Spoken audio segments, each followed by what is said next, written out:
Powered by Arkansas, for Arkansas. This is Inside Arkansas Live. And welcome into Inside Arkansas Live here on this beautiful day here in the great state of Arkansas. I'm your host, John Neighbors, alongside Curtis Wilkerson and Andrew Ellis, and appreciate each and every one of you for making us a part of your afternoon this afternoon, as we hope everybody's having a wonderful Tuesday. Going to have plenty of things to discuss. I know yesterday was very Petrino heavy with what he had to say in the press conference. Some things we didn't get a chance to get into, but we'll do all of that. Talk about Razorback football, latest in the coaching search, all of that great stuff. We'll have some Razorback basketball to discuss, as well as college football in general. A lot of storylines going on there. We'll have our heavy hitters presented by HD Roofing and Construction, and of course, get into the chat, figure out what you guys want to talk about. But fellas, happy Tuesday. How are the vibes here on this Tuesday afternoon?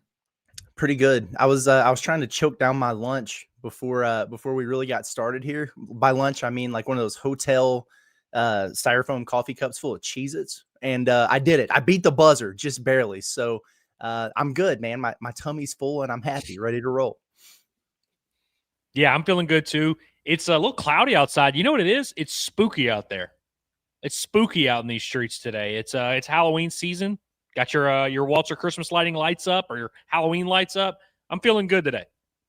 Yeah, no, I'm feeling great. I'm feeling great. There's something about October. It's not, of course, my birthday, but just saying like the way the turning of the fall usually comes in right around now. I know it's still a little bit warm for fall weather, but we know it's going to start transitioning here in October. We know that Halloween's a great holiday. We know it's for sports wise, man. I mean, you can't get anything better than if it's college football. Everything's in its peak. NFL's getting going. You got playoff Major League Baseball happening. Basketball really gets revved up in college. I mean, there's just so much greatness about October. So it's fun, man. It's fun to be here, and it's fun to talk about everything, and it's fun to get into all the craziness that is going on. But I this morning, guys, I don't know if you know Josh Ward, but he does a show out of Nashville. I went on his show this morning, and they were asking about Arkansas and going to this game against Tennessee and everything. And he was asking about Arkansas's offense, saying, hey, man, how do you slow down this offense? And I started thinking, I was like, well, I mean, there's ways to do it, because if you stop Taylor Green, it seems to be the case. But at the same time, with everything that's happened over this year, can you really take what's happened over the past game or two games and equate it to what's going to happen in this game? And same thing defensively. And I just started thinking, I'm like, at what point do you kind of delete some stuff previously out of your mind for what's going to be happening this upcoming game? Like, what I mean is, if you're looking at this game having an expectation with Arkansas and Tennessee, do you just erase the Notre Dame game and say, like, nothing about that game matters here? Or do you erase that game and the Memphis game because you have a new coach, you have a new regime? Or is it like, no, what happened in those games happened, and it's still extremely relevant now, and you have to take that into consideration going into this game against Tennessee? Man, I don't know how I can even answer that question until we see him out there on the field. I would like to say that you could just kind of not throw the Notre Dame thing out of the window, but at least not take that too much into account in terms of what we're going to see moving forward, because they quit out there on the field, and I think we all know why. And for the most part, those factors are no longer around. So does that mean that they've grabbed back a hold of the rope and they're ready to pull everything in the right direction for the Razorback or whatever? I don't know the answer to that question, but I would hope that there's a little bit more motivation than there was before. I tend to fall a little bit closer in line to, I think the real identity of this Arkansas team is closer to what we saw against Ole Miss and against Memphis, where they kind of play closer to the level of their competition, but they do have some fatal flaws, namely on defense and potentially on untimely turnovers that hold them back a little bit. Maybe they're better coached now with their interim, which we talked about yesterday, which is kind of a weird thing to consider given all the circumstances. But yeah, I don't think they're as bad as they were against Notre Dame, but I don't know how much more improved they're going to be with this schedule that we have in front of us. Yeah, definitely agreed. There's no doubt about it. They're better than they showed against Notre Dame, but they're not quite that bad, I should say. But I think you can also say they're not quite as dominant as they showed in those first couple games against really bad teams. And so that balance is somewhere in the middle, and we'll see kind of where they end up the rest of the season. But in terms of, John, you asked, how do you stop this Razorback offense? And Taylor Green, of course, is the head of the snake. You cut off the head of the snake. The thing we know about Taylor is when he's on time and knows where he's going with the football and can do that confidently, he's pretty good, pretty accurate in those situations, can really be dangerous. And I think we've also seen that teams, even when Arkansas, even if you're going to shut Arkansas or you're going to stop Arkansas from scoring, it's really hard to stop them from moving the ball. And so even if Arkansas only scores, 16 in Knoxville or whatever, I would imagine they would still probably have about 400 yards of offense. But I think for Tennessee, it has to come down to making Taylon Green make things off schedule, muddying those waters at the line of scrimmage. So he's not able to walk into the line of scrimmage and say, all right, I know I'm going with the ball here. I know I have an advantage here. I know where the defense is going to be. And we'll see if they're able to do that in these SEC games for Taylon Green. That has been the issue for him. He has not been able to solve these really tough puzzles that these really good defenses have thrown at him, which is not a crime. I mean, obviously you're going to be better against bad competition and worse against good competition. But I think this is a nice challenge for Taylon and Bobby, of course, to set the tone for his tenure, for Taylon to answer some of those questions and say, I can go out on the road and face one of the best teams in college football, one of the best defenses on the schedule, and I can still be that guy that can make those plays. We know he's capable. We know he's dangerous, but has he really proven he can be that guy that can go out and win you a game against a good opponent on the road? He hasn't quite proven that yet, and so this is a big opportunity for him. Yeah, and so which I agree, and I know anytime you have an opponent like Tennessee, you're going to look at, okay, last year. We know last year's game was huge for Arkansas. It's essentially what kept Sam Pittman on, you would think, realistically, on for another year. It was a huge win, top 4 win. They rushed the field, all that great stuff. But I went back and looked at just some of the things from that game, and there was not a single turnover had in that game. Not one by either team, not one turnover. I went back and looked at Arkansas's opportunities that they had in the red zone that they failed at. I look back, of course, to the injury of Taylon Green and Malachi Singleton coming in. And you had a big run by Braylon Russell. And, you had the ridiculous dumb play by Nico there at the end to just run out of bounds with the clock expiring. I mean, there was just a lot of wackiness surrounding it. And it's like, I'm trying to look at it in this game and be like, okay, well, is Arkansas better than what they were a year ago as a team? And is Tennessee better than what they were as a year ago as a team? Because it's kind of weird to say. It's like, okay, is Arkansas really better than that 6-6 team last year? Because they're 2-3 right now. But is Tennessee better than that team last year? Well, they went to the playoffs. So, I mean, it wasn't like they were scrubs.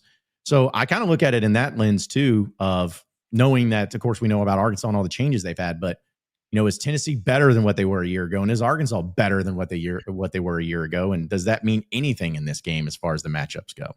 Well, Arkansas just fired their entire coaching staff, so I don't know that I can say they're better than they were a year ago, although there are some traits, in fairness, about this team that maybe are. It kind of goes back to before. Hell, even Sam Pittman got fired, and we were talking about this is a weird situation because, whatever, they're 2 plays away from undefeated. Like, they might actually be better, but it's like the accumulation, the cumulative effect of everything that led us to this point. So maybe we'll see. That defense sure is sus, though, man.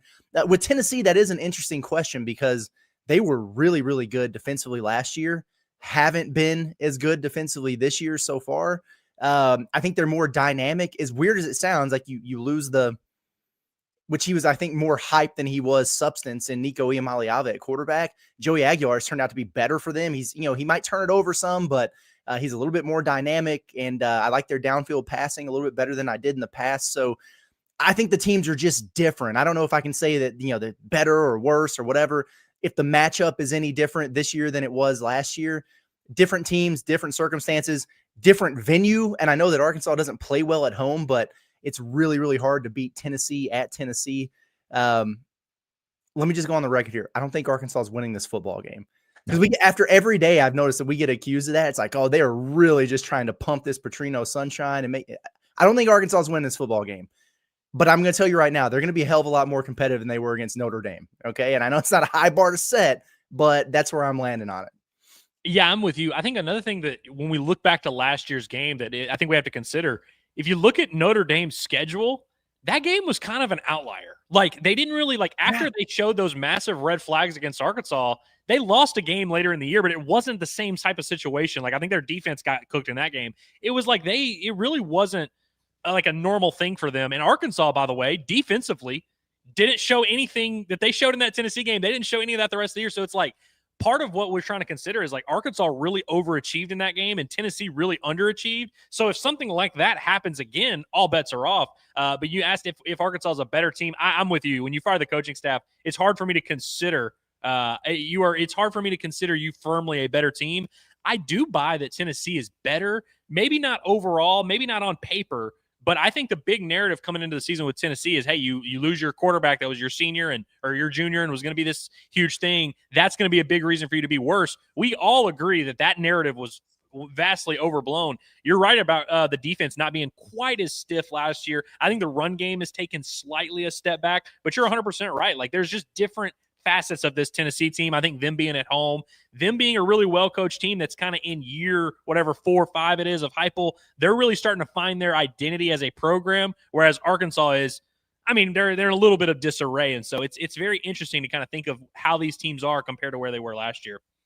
Yeah, and that's, again, it's like you can sit here and talk about the matchups, because it's hard for me, like you said, Curtis, too, with Arkansas. Like, there are elements about this team that I still think are better than what it was a year ago. Like, I think Taylor Green, for instance, is better than what he was a year ago. I think the offensive line and their pass protection is better than what it was a year ago. I think that you have a wide receiver group that you don't have the Andrew Armstrong type player, but overall, generally speaking, it seems like there's a little bit better of a setup. I think the tight end group, for sure, because you're actually using them, might be better. So there are some elements to it, but it's hard for me to really give them to that point. And that's why with this game against Tennessee, I know it means more than what's the number showing up. But when I see Tennessee's average 51 points a game, which they scored 73 in a game, and it's only been 5, but still 51 points a game. They played 2 SEC teams in Georgia and in Mississippi State.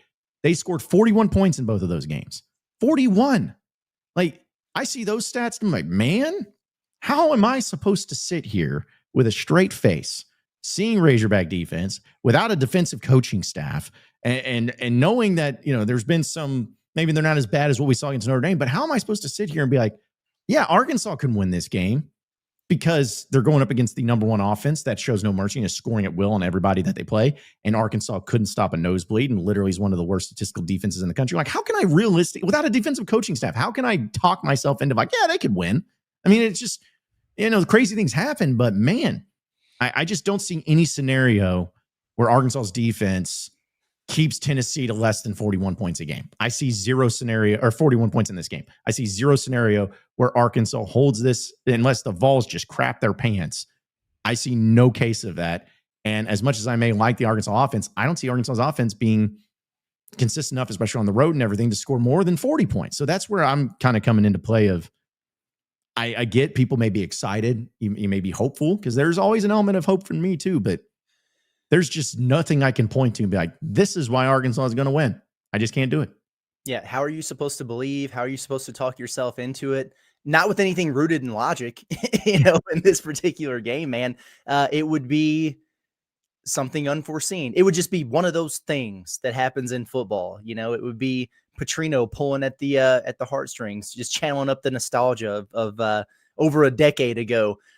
It would be one of those things, not like what UCLA versus Penn State was a very more drastic circumstance than this, but it would really be rallying around the Gipper, having some tricks up your sleeve, things going your way, winning the turnover battle. Like, you would have to have a multitude of things fall in your direction for the dominoes to land in an Arkansas win here. I think they're going to be competitive. I think they wind up losing by a couple touchdowns or whatever. I don't think they get embarrassed or run off the field. I certainly hope that's not the case, because this is one of those games where if they have the type of effort and the lack of want to that they have in some of these other ones, they could get really, really embarrassed in a hurry. But yeah, I'm with you, man. I don't know how you can talk yourself into it other than just choosing to believe in something because you want it to happen. Yeah, and every year when we're going into a season, we look at the schedule and we kind of just think of last year's games, and then, okay, well, last year this happened and we're better and they're worse. So, okay, how does this work? And I think when we think back coming into this year, a lot of Hog fans maybe looked at that Tennessee game and were like, hey, if Arkansas beat them last year and they don't have their quarterback, maybe they can do it. But now that the game is here, I think last year's game, honestly, is just completely useless when trying to dissect this game. And, John, you mentioned the conceptual, like, if you're going to make your way for Arkansas to win, it damn sure ain't going to be through the defense. And so that's why I think last year's game, if you're looking at that and seeing, like, hey, there's a formula there, I don't think that's the formula. I think this is going to have to be your offense puts on their big boy pants and just drops 40 and really goes toe-to-toe, which, by the way, Mississippi State just did last week in Starkville. So it's not like a thing that can't happen. Hell, they had Gunnar Stockton looking like Johnny Manziel, looking like he was the most athletic quarterback on the planet. So I'm sure there's some things this Arkansas offense can exploit. And so if anyone's going to make the case for Arkansas to win, I don't agree with it, but I will hear you out if you're going to do a thing of, well, Talon can just, score 45 on this team, and then if they can get a couple turnovers or whatever, I don't agree, but I can at least hear that case. But if you're going to make the case for this game, and it's going to be based around, hey, this defense, they're going to, they're going to slap the floor and play team defense, eyes in the right place, and they're going to shut down this Tennessee offense, you lose me there. Yeah, well, and I'll say this as well, because we'll talk about our alumni hall question of the day that kind of has something to do with this, but I'm not going to predict it. None of us are predicting Arkansas is going to win this game. There's nothing that can happen this week. Like, even if Tennessee's quarterback got hurt, and obviously we don't want that to happen, but it's like, even if their starting quarterback got hurt, I am still not going to predict Arkansas to win this game. And based on that, guys, not only if Arkansas found a way to be stupid and win this game against Tennessee, not only would it be a much bigger upset than it was a year ago against Tennessee, I would almost make the argument that as far as the moment, might be the biggest upset that the Razorback football team has ever had this millennium.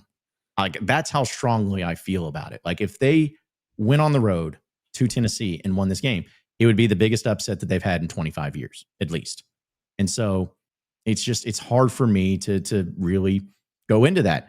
But, I think you brought up, Curtis, the UCLA and Penn State thing kind of gave some hope. Hey, interim coaches against big teams. Hey, it can happen. It's like, yeah.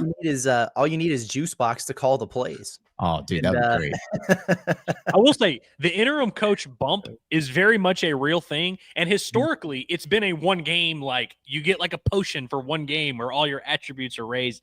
It is a real thing for a reason, especially coming off a bye week. And so it is. I want people to also understand that it's possible you see a very inspired Arkansas effort where they maybe lose by 6 in Knoxville and then think, oh, well, if they, went to Knoxville and did this, and then they get completely curb stomped at home by A&M. Like, that is very possible. Yeah, unfortunately, not only is that possible, but it's even a little bit likely, it seems like, at this point, the way things go. But as part of your Alumni Hall question of the day, presented by our friends over at Alumni Hall, it's the ultimate Razorback shopping experience and destination. So be sure to check out all the great Razorback apparel that they have in stock at InsideArkansas.com/Alumni Hall. That's InsideArkansas.com/Alumni Hall. You go to that website, you'll see their entire catalog. You can have it delivered straight to your door. All the finest and high-end apparel. They have the jerseys, they have the hats, they have the polo shirts, they have winter weather form of apparel coming in as well. And it's for men, women, and kids, everybody. So be sure to check it out with Alumni Hall and use that code HOGSBY20 for 20% off. It's Alumni Hall, the ultimate Razorback shopping experience. Guys, I kind of knew what the answers to this question would be, but I wanted to ask it anyways. Tennessee is scoring 51 points a game, but gives up 29 points a game. So the only team that's worse SEC-wise and as far as points per game defensively is indeed Arkansas. So do you think it's more likely that Arkansas gives up 51 points to the Vols, or that they fail to score 29 points against the Vols? Which do you think is more likely? Wait, it's more likely that they give up 51 or that they don't score 29? Correct. I think it's very likely they score 50. They give up 51. But it's I don't know. Points, but and 29 is a lot of points also. Of like, it is when you haven't scored in the second half like all season. Dude, I will say this: if they score 30 plus on the road in Knoxville, they will still probably lose because they will have given up close to 50. But like, I'll feel really good if they go out there and score like 34 in Knoxville. I'm gonna feel really good about just like their ability to be in some of these games. I'm gonna say it's more likely that they give up 51. Defense is bad. You got, coaches are in different positions. You got dudes off the street who are coaching you now. I think that's more likely to happen. Like we've seen Arkansas score, so maybe they can get there, but that's a tough question. Well, it's funny because I agree with y'all, but 85% of the audience says it's more likely they give up 51 points. Which again, is fair. I totally understand it. Not saying that Tennessee is going to look at it this way, but that they were embarrassed losing to Arkansas last year and getting the field rush on them. I'm sure there's going to be some motivation in there. And also, let's be honest, maybe they don't look at it, but from our outsider's perspective, the pressure's kind of on Tennessee. It's like, dude, Arkansas is a lame duck team that isn't any good, and they give up. It's like, you should destroy this team. You should call war against them. Right. And so, to me, because of that pressure, I think there's going to be extra motivation in the bye week, like all these things together. And, I know it's always woulda, coulda, shoulda, but like Tennessee's this close to where they should have beaten Georgia to being undefeated and arguably the best team in the SEC right now. Like they were this close to doing it. And I just don't think they're going to let Arkansas for the second year in a row potentially ruin their chances of making a playoff game. Like, I just don't see that happening. I mean, we literally just watched this exact same story play out with Penn State, where you have a team and you're right there against a top 3 team and you almost beat them, you fall short, and then you have a game that, you should just dominate easily against a no-name opponent, and if you fail to get up for it. Coming off a bye week, I feel like that would be criminal if this happened to Josh Heupel here, but it wouldn't be like this crazy unforeseen thing that you could not see a case for in terms of Tennessee underachieving in this game. Yeah. And I would also add into the mix too of, the UCLA Penn State, at least it was at UCLA and Penn State traveled across the world, and just to do that, it's like, this is in Knoxville.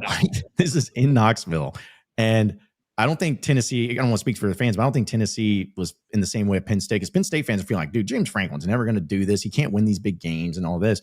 Where I feel like Heupel's still favorable in Tennessee. People are still happy with him. And, especially that they went to the playoff a year ago. So, I think it might be a little bit different circumstances, but sheesh, just it would be really funny. And if this happened, if Arkansas beat Tennessee, also, I would hang a banner if I was Arkansas, be like, we own Tennessee in football and baseball.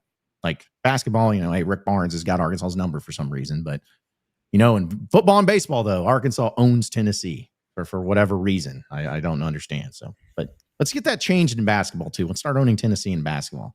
Regular season Rick needs to know his place. He needs to go over there and not worry about it. So this would be a good year to start. Yes, it would. When was the last time Arkansas beat Tennessee in basketball? Just random. Did they beat him in the SEC tournament one year?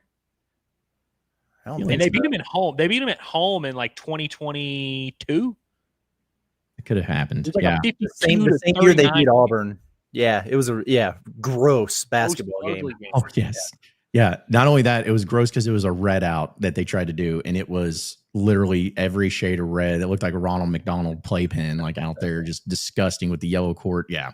Everything about that game was disgusting except for Arkansas winning like by a final score of like 51-45. Ew. Like that was bad. That was bad. But either way. All right. So we'll get to some other things. We'll get to your chats here in a little bit as well, folks. But want to remind everybody that here at Inside Arkansas, we have an insurance company that you need to check out because you're needing insurance. I bet you are. And if you're tired of juggling all those insurance companies just to find the right coverage for the right price, well, let OZK Insurance handle that for you. They're located in Rogers, and they make insurance so simple for you. They are a 100% independent agency, and so they shop the entire marketplace to deliver you the best cost and coverage combination for your insurance, which is time and money that you save. Yeah, I think everybody's in favor of saving time and money, and that's what OZK Insurance does for you. It doesn't matter if it's home, if it's auto, if it's boat, motorcycle, life, commercial insurance, all of the above. Their friendly team has access to a wide range of flexible options designed just for you. They serve the entire Northwest Arkansas and Central Arkansas markets. That includes Bentonville, Centerton, Fayetteville, Little Rock, Hot Springs, Springdale, and beyond.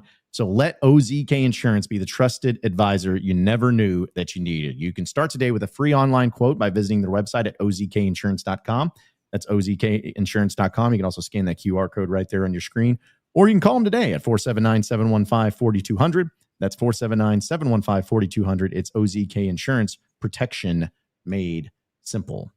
Okay, guys, I wanted to bring this up. I know people in the chat have already have been talking about it, but we put up on InsideArkansas.com just a little voting system for Razorback fans in general to vote on who they want as the next head coach of Arkansas. You can use it. You don't have to vote for just one. You can vote for as many as you want and have it played out. And I said that if it got to over 1,000 responses, that I would say I'd give the results just to give everybody an update. And it's well over 1,000. It's almost 2,000. It's incredible to see the response that we've had on this. And as of this morning, fellas, and listen, this is all the Razorback fans. This is all of them. This is a representation of the entire fan base, and this is exactly what they want, obviously. But here is your update. Number one, leading the way is Dan Mullen, the UNLV head coach, followed by John Sumrall, who is coach of Tulane, followed by Rhett Lashley of SMU, John Gruden of John Gruden Associates and Barstool gets to this point. Yeah. And Bobby Petrino at number 5, the interim Razorback head coach, with an honorable mention coming in at 6th of Alex Golesh. Y'all's thoughts to the voting so far from Razorback fans? Seems to me like Razorback fans have a semi-reasonable understanding of where they're at and how this coaching search might go. I mean, you know what I'm saying? Like it's not the oh yeah, Nick Saban or who the hell ever, and they're not too caught up in the nostalgia of Bobby, not overdoing it with the the novelty of John Gruden.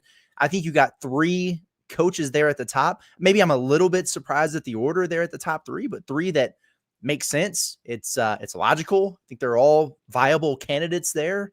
So yeah, I mean, I might be just slightly surprised that Mullins at number 1 over those other 2 guys there, but I got to tell you, I'm kind of on board with Razorback fans here and having a little bit of sense.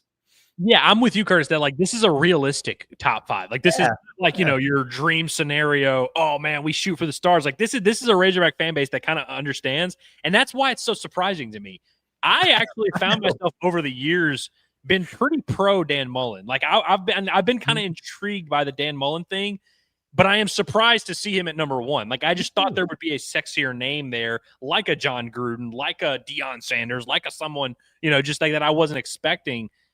I'm fascinated by this list. I wonder if I'm worried that we got like review bombed where people like trolled a little bit and threw in a ton of Dan Mullins. Like, where did that come from?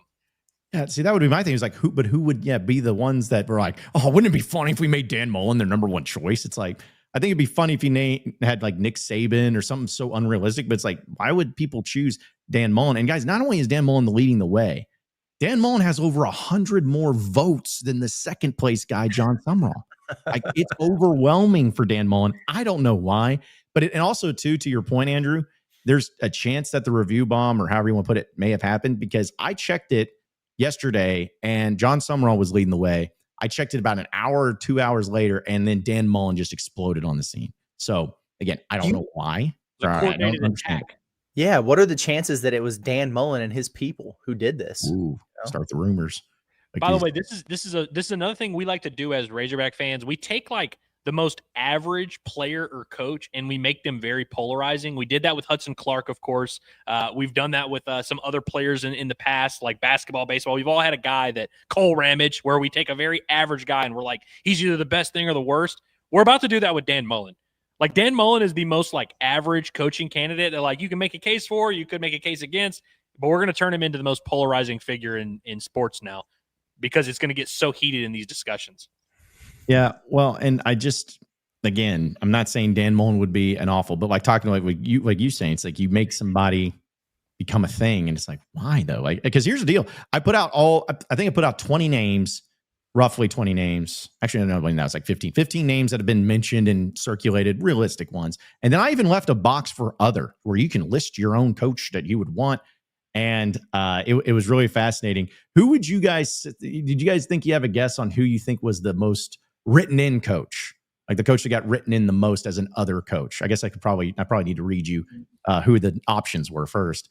But I had Petrino, Lashley, Sumrall, Alex Golish, Jeff Traylor, Ryan Silverfield, GJ Kinney, Dan Mullen, James Franklin, Dabo Sweeney, Mike Gundy, Barry Odom, John Gruden, Gus Malzahn, Fran Brown, Glenn Schumann, Colin Klein, Shannon Dawson, and Will Stein. Nick Saban and Urban Meyer. No, there were some for Nick Saban and Urban Meyer, but that's not leading the way. I think this is the reason I'm bringing it up. I'm just going to tell you, it's a troll because Eli Drinkwitz is leading the way. Ha ha ha ha ha. So Man, this is what makes me upset, Hog fans. We're sitting here trying to do research. We're trying to really gauge the audience, get a feel for what's going on, and you guys are just trolling in here, man. Unbelievable. That's funny. This is science, okay? Like we're trying to put together a science experiment. But as far as the coaches I listed, guys, Mike Gundy is definitely bottom of the list. Could not be further. In fact, it's so bad that he has just as many votes as me and Curtis in the written in form. Like so. People we have the exact same amount of votes as Mike Gundy for the next year. So yeah, that's surprising because this is a great example of how the chat does not represent the general public. Because I see Mike Gundy floated in the chat more than some of these guys, but then in terms of actual votes, so maybe the chat is the one who's trolling us. Yeah, I mean it could very well be the case. Was there a big drop off after Golish as the honorable mention, the next guy up? So after Golish, there was, I mean, it was fairly significant. I wouldn't call it majorly, but after Golish came in as James Franklin was the next one up. But close next to James Franklin, though, is Dabo Sweeney. In fact, him and Dabo are pretty much neck and neck for that next spot. But what were GJ Kinney's votes? I'm sorry, GJ Kinney? Yeah. He's at 4.1% of the vote. Okay. All right. So Saturday hurt him. Yeah, it did. I was gonna. Yeah. Yeah. It makes me wonder, as weird as it is, like James Franklin's got 8.5% of the vote. Like, did his vote go up because he became more realistic of him getting fired, or from a week ago? Like, I honestly wonder if like that's like, hey, it's a realistic thing. We could get Franklin, but I can't remember if it was The Athletic or who it was that wrote the story about it's highly unlikely that he gets fired, but it's becoming increasingly likely that he leaves to go somewhere else because of, I guess that it's kind of like the John Calipari situation, maybe a little bit with how his buyout situation would work, and like a mutual, it's just time to try something new. So people are probably all over that. A lot of these guys at prominent jobs like this don't want to get fired. You know what I mean? Like you would rather just kind of duck out somewhere. I mean, if you're Urban Meyer, you just fake a heart attack. I mean, that's just, sometimes you just got to do that so that you can leave without the embarrassment. That's true. That's true. Also, I meant to bring this up. Pretty much tied with James Franklin as well as Dabo Sweeney is Will Stein, the Oregon offensive coordinator. He is right there into the mix. But I just want to mention some of these because these are funny. These are some of the written in responses. So just take it for what it's worth. Let's see. We had Nick Saban, but also Nick effing Saban mentioned here. We had Deion Sanders, where it was spelled incorrectly. Good. As in Dion, like neon, but Dion. We had Kane Womack. Okay. We had somebody, let's see. Isn't Kane Womack like on the hot seat? Am I tripping? Not anymore, because I know Bama's starting to win, but like Kane Womack's like not even a guy that Bama fans like, I don't believe. Yeah. I mean, I don't think so either, but I don't know. Maybe that was written in by Kane Womack. Somebody just said, whoever gets the billionaires giving money. That's my vote. Yeah. Blake Baker, the LSU defensive coordinator. Jason Candle and Jamie Chadwell. Okay. Jamie Chadwell's a tough one. Yeah. They had Joey McGuire. So there's that. Yeah. Matt Campbell, Kirk Signetti. He only had one vote. I was kind of surprised. Then someone said Dorkwitz. Another one just said Prime Time. Brent Key. One person said Jesus. And see, there's one said Joe Brady, Ben Arbuckle, Paul Simmons. So if you want to know like some of the Paul Simmons, I have no idea. Zero. It's probably that guy that put himself in. Like it's probably like, hey, it'd be funny if I put my name in. But either way, just wanted to give an update on the voting. So what we'll do for this, folks, because to keep the trolling down to a minimum, we're going to reset the vote every week because, as we know, each week people's minds change. All it takes is a bad loss to one of these coaches currently. And they're like, oh, that guy sucks. We didn't want him anyways, and you'll move on. So let's just keep it fresh, and we'll see. Now, if Dan Mullen after next week continues to be the leading favorite, then there may be something to it. But jeez, do you keep the list the same, or is it like because Gundy had fewer votes than us, they come off? Or good question. It's actually if they have a written in vote that gets more, then that person elevates themselves into that. Gotcha. So, how close are we to like legitimately being on the list? Getting a spot on the ballot? Well, there's a 7 voter. There's one that had 7 votes, one had 5 votes, and then us. So we're going to need. But see, don't do that because then people are going to flood it with our names, and then we got to put our own names in there. So I'm going to bully John into taking the write-in off. Yeah, I know. What if it goes further enough, John, and that y'all just get the job? Yeah, exactly. Yeah. Well, and the reason clearly you can bully the athletic department into doing stuff. We learned that yesterday. So who knows? That's true. Oh, Paul Simmons is the Harding coach. Okay, I saw someone in the chat say that. Gotcha. Yeah, does a hell of a job over there. So. He is. Got a machine, an absolute machine.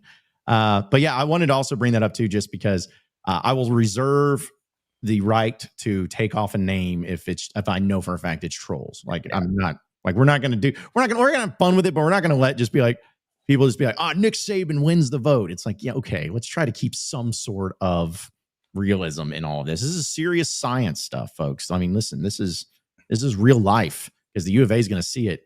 And I think it's just going to be funny too, to go through this week to week and see who the fans want and who it ends up being like with the most votes, and then see how far down the list that person actually ends up being who they hire. Like that's what I'm going to look for. But I'm telling you right now, guys, real quick, I know we keep talking about an if question. It's not going to happen. But if Bobby Petrino beat Tennessee this week, I think Bobby's going to be the favorite next week easily. Yeah. They beat Tennessee for sure. I'm so going to be really interested to seeing what happens with his vote based on the outcome of this game.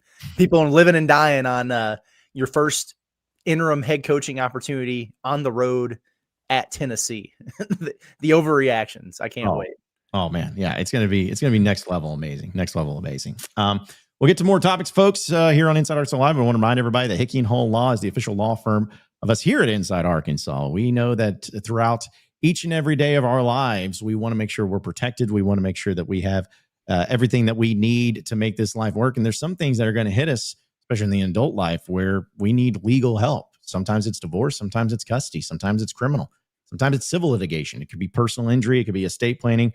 No matter what it is, have Hickey & Hull Law help you out and get you guided throughout the entire process, because they know that every case that they take is important, and they strive to give each one the utmost time and the utmost care that it deserves.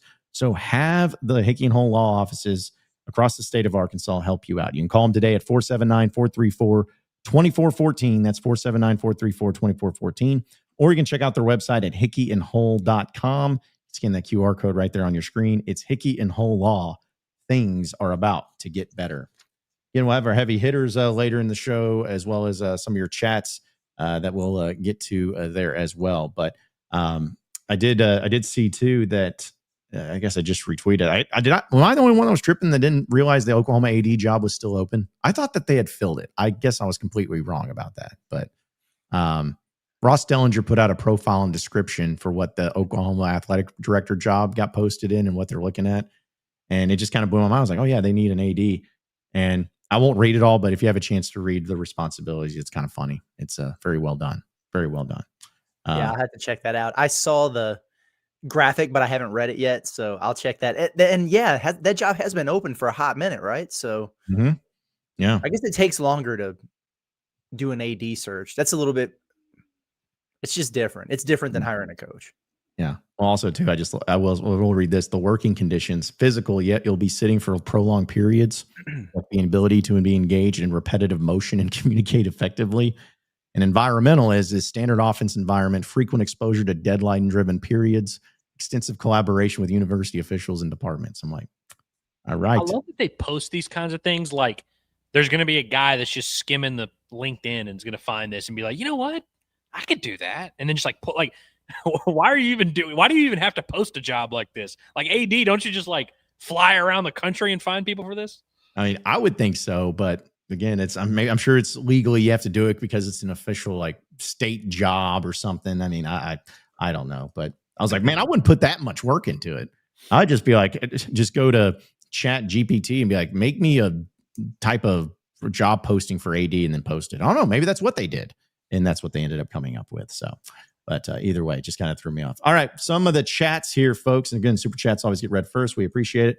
Aaron, appreciate it, says, Brand Marcel tweeted step 1 regarding dropping Blueprint Sports. I take more as this is more steps are coming. What are your next 2 steps that you want to see? Which, yeah, I was going to bring this up, but we can go ahead and talk about it now. Officially yesterday, Blueprint Sports was dropped and their partnership terminated with the University of Arkansas. Of course, they being involved with Arkansas Edge. It seemed like it was something that was a long time coming, and they put out an official release about it. But as far as that goes, we can talk about the steps, but what were your guys' reaction to seeing the Blueprint Sports no longer be a part of the University of Arkansas? What the hell took so long? Maybe. Gosh, guys, I mean, we've been talking about that ending for 6 months, maybe more. I mean, it's been a long time coming here. So I wish that Arkansas would have been one of the countless schools that got out from under that situation before all that bad PR came out. I think everybody had started to figure out that it was I'm trying to watch my language a little bit more. You're right, Petrino on that teleconference. Yeah, you're like, yeah. It was a bad situation, right? And not ideal. And all those schools have been jumping off board. And so what was Arkansas, like one of the last 5 or something on there? I wish that they would have made it official and put this release out before all that happened and all the fallout from the Oregon State deal, even though it's a little bit different from Arkansas's deal that they had with him. But yeah, good. I agree. You know, first step. Don't know why it didn't happen earlier, but whatever. I'm glad it's over with. Yeah, and I also want to know if I'm going to get my speaker or not. Yeah. Yesterday was like cool. Like I'm not like upset seeing this because, like you said, we've known this was coming for a while. This was the worst kept secret in the state that they were kind of trying to diminish that. One thing that I thought was interesting is the House settlement was mentioned in the release, which of course that's when revenue sharing became a thing. Of course, that's been the thing that's going to save the athletic department. That was basically cited in the release as the reasoning for why this thing isn't happening. And my question to you, like you said, why did this take so long? And you mentioned how even before the House settlement, we had been having these conversations about them kind of dissolving that edge. Why? So the House settlement happens in what was that, July 1st? Yeah. So yeah. So then what the hell has been going on from July 1st to October 6th? And by the way, it's gonna be October 15th, I think, is the official last day. It's like, so then like and they said they were trying to do some other steps here. That's interesting. But yeah, I just feel like this should have happened a long time ago. And the super chat asked, what are the next steps? The next steps are establishing, it doesn't have to be a collective. I know that term maybe triggers some people. There has to be some sort of something in place that fans can give their money to. And that's what sucks about this thing, about seeing it yesterday and it coming to the official end, is there's several thousand fans who gave their money and thought they were giving it to the university, and it just did not go to the university. I mean, it some of it kind of did, but it went to a thing that is a complete lost cause. And so you have to establish some type of outlet, because there are people in the state, there are still thousands of people in the state who want to give their money, who now no longer can do that and realize they've been giving it to the wrong person. So you have to, you have to kind of like mend that relationship. You now have to set up some type of outlet, and that can be as very simple as buying certain merch or certain content, certain whatever. But you have to quickly find a way to still get those people to give their money. The funny thing that sticks out to me is the last line of this release is this: however, there is a different path forward in the new era of college athletics that is in the best interest of the sustained success of the Arkansas Razorbacks. End of the statement. That was it. They were just, they literally were like, and it's kind of like what the chat was saying, we have a next step. Here's the next step. And then they just stopped. And then that was it. And of course, I didn't expect them to follow up with, so now we have done all this. But it is funny that was the last line, is we found a new step and it's going to be better. Mm-hmm. We just won't tell you what it is. Yeah, I feel like they were vague intentionally, just so they could be like, well, whatever that next step is, you'll know soon. Whatever the next step that we take is the one that it's going to be. But yeah, we have talked about this a lot, and it seemed inevitable. And this was a disaster from the jump. And I do truly, to echo what you said, Andrew, I feel bad for any Razorback fan that when this was announced, that gave, or at any point in time, that gave serious money, because they were under the impression that this was going to help their Razorbacks, help their football team or basketball team or whoever, be able to get great players, be able to great and have success. And it could not have been further from that. Like, imagine if you were somebody that was really all into it and you were really sold on the bill of goods, and you donated $5,000, $10,000 because you just were like, you want them to be good. What did you get from that? Nothing. You got nothing. Not an apology, not at a man, like, hey, this is it. You got nothing for it. And that's just a shame. And ironically enough, it's the day it was announced was the day that Bobby Petrino got hired. And ironically enough, that pretty much the day it ends is when Bobby Petrino got elevated. So maybe there's a connection there. But either way, it's just extremely disappointing. And, I've had people DM me and try to argue with me about some stuff in this and saying like, oh, this is what it is and this is what it wasn't. It was a disaster. And I think my biggest thing is there has to be some accountability for this decision, because it's not just like losing money as fans just donated and lost money. Like, no, you lost money as a university, because if you would have done it differently, you could have had some other elements to this that really worked out. You lost time. You got left behind in this whole thing. There was no communication on it whatsoever. That was the thing that we kept talking about. I was like, why are y'all not promoting this? If this can help, why is no one promoting it? What is the connection here? Then they have that weird speaker thing that happened just a couple weeks ago. It's like, what is going on? Like, why are you guys trying to do this? Like, what is the point of all of this? And it's just something that's it's an unmitigated disaster, and has been from the jump.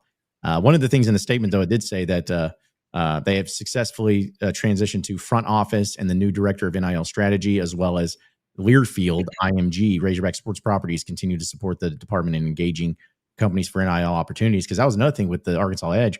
they weren't allowed to use any of the likeness or imaging of Razorbacks. Like they couldn't use Razorback logos. They couldn't use Razorback stuff. And it's like, what was the point of having a collective and an NIL you want people to buy into? But then you're like, all right, well, you can sell stuff and give money, but you can't use any Razorback stuff. It's like, what are we doing here? Like, what was the whole point of all of this? And again, we could spend a whole show and we've talked a lot about it, but I'm glad it's over. I'm glad that it ends. And I just hope at some point in time, somebody takes responsibility and accountability saying, hey, this was a major screw up that we should have never done. And we apologize for anyone that gave money to this, but it won't happen. But that's what should happen. Yeah, I was going to say, you're right. That is absolutely not going to happen. I'm surprised that there are people who are arguing against this being a disaster. If it wasn't a disaster, it wouldn't be going away. If it wasn't a disaster, Blueprint Sports wouldn't be getting ready to face a bunch of litigation or something for all this for all these things that are going on. Okay. You wouldn't have had to run through 15 different directors over the course of 2 years because nobody could stay employed. Nobody could figure it out if this wasn't a disaster. But to answer the question about like, what are steps 2 and step 3, step 2 is probably kind of what they laid out there with, like you mentioned, with the front office sports, the Learfield thing, getting those legitimate NIL deals in place for the student athletes, the things that you can get through Deloitte, through the NIL Go thing. They'll be approved through the clearinghouse and all that. Step 3 is to get your butts in that third lane. Yes. That's what step 3 is. Okay. That doesn't go away.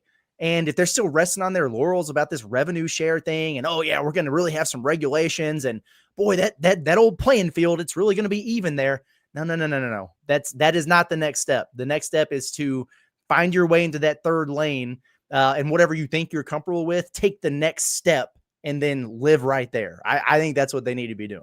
Absolutely. And, you guys mentioned, John, you mentioned that they haven't even like apologized to the people that have been given their money and all that. I hope we're clear in that we're saying this, that like hiring a company to handle this thing and then that company turning out to be, a sham, that in and of itself is not a crime. Like, clearly in a nutshell, you could look at this and say, well, they hired that one company. It didn't work out. Now they're ending that partnership. What's the big deal?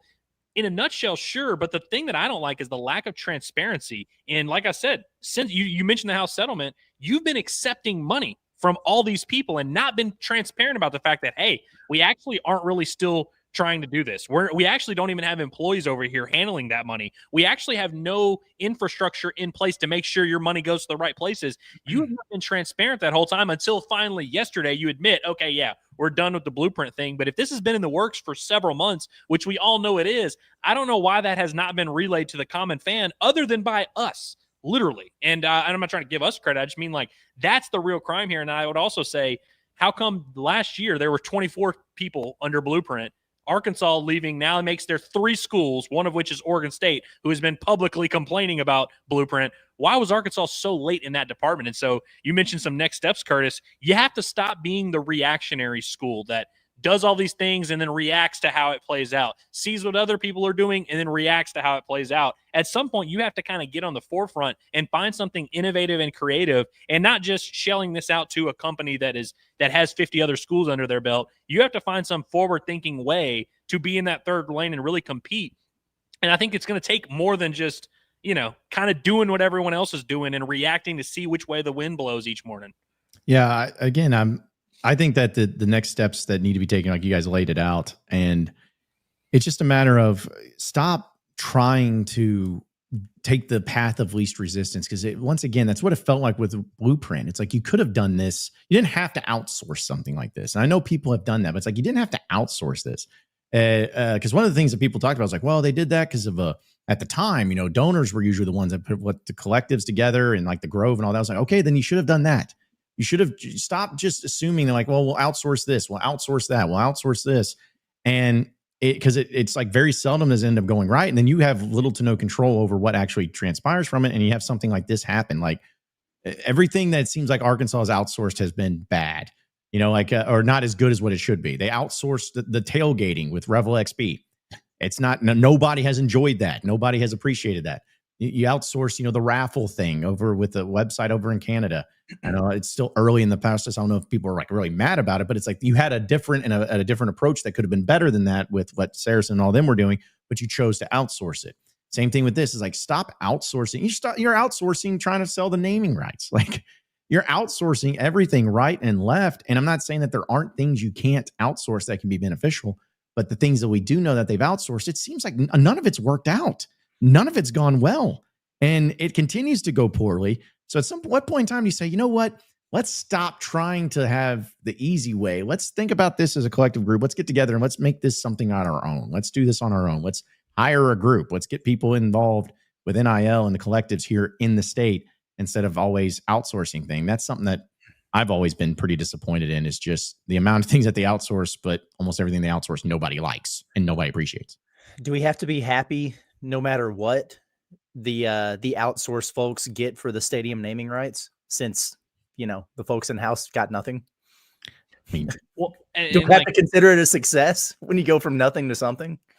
Yeah, and I'm sure whoever it is that's going to do that, that's going to outsource it, is definitely going to be acting in the best interest of the Arkansas Razorbacks, just like Blueprint Sports. They are acting in the best interest of the Arkansas Razorbacks. That's certainly their top priority. Yeah, it's tough, man, and I think Arkansas has pushed the limits on how many people outside of the state of Arkansas they can get involved in things that directly affect the entire state of Arkansas. Yeah, exactly right. Exactly right. We'll get to your chats here, folks, but I want to remind everybody that Walter Christmas Lighting of Arkansas is one of our great sponsors here at Inside Arkansas, which we know that with Halloween being just around the corner, maybe you're thinking that you want some of those Halloween lights, but you've yet to go out and do all the work and get all the purchases for lights and everything like that.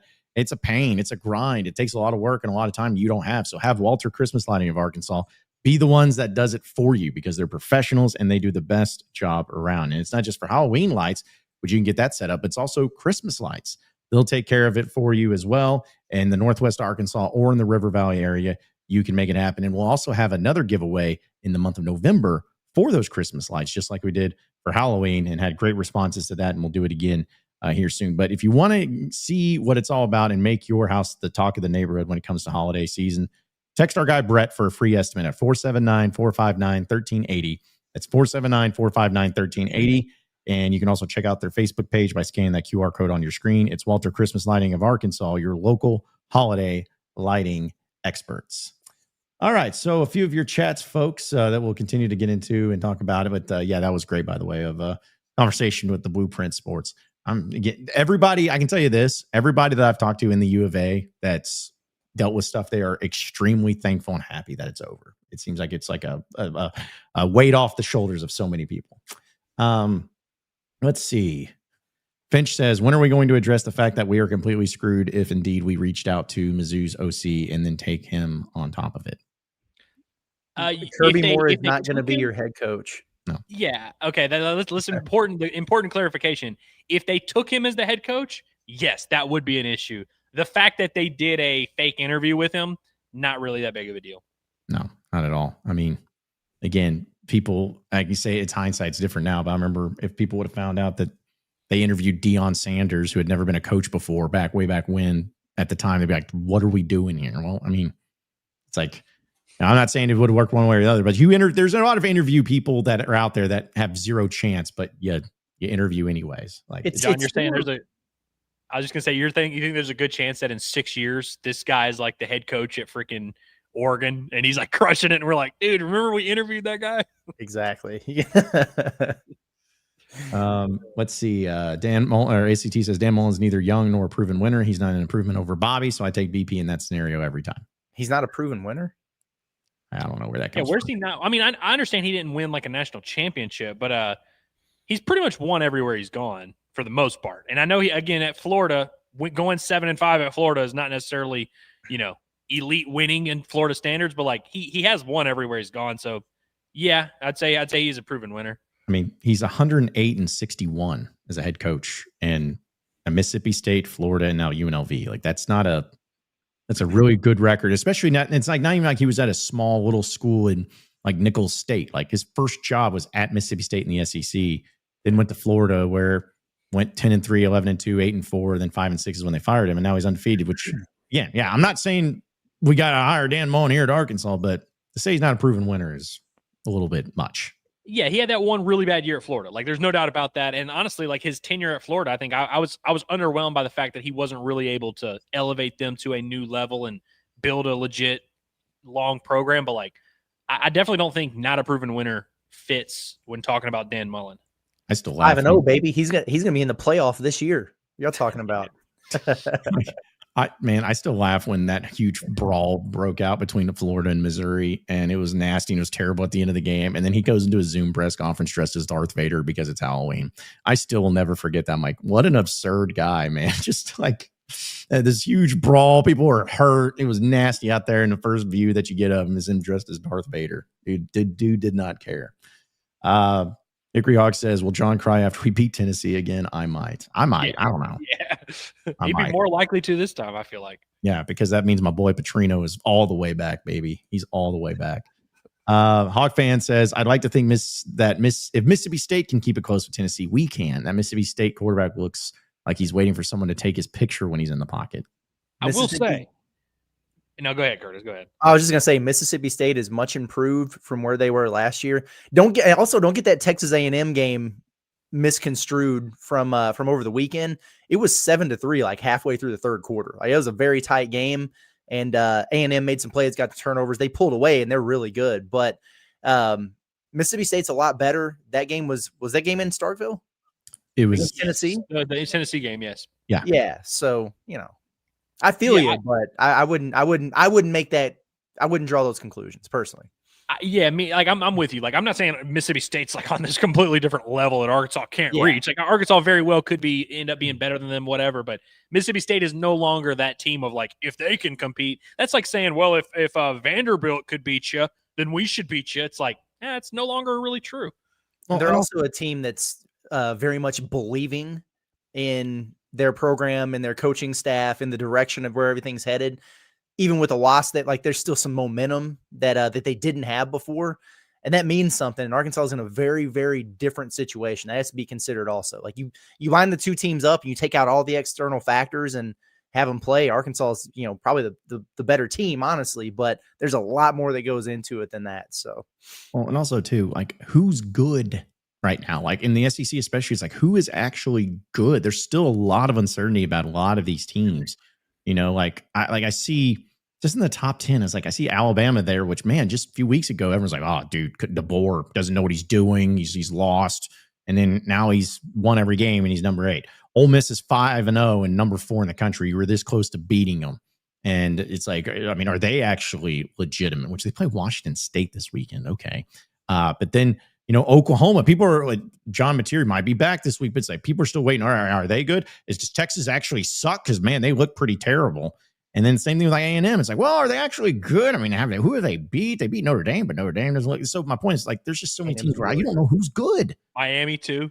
Well, they beat Florida State, but then Florida State lost to whoever. And then, they beat Notre Dame, but Notre Dame sucks. And so, you could really do that with literally anyone.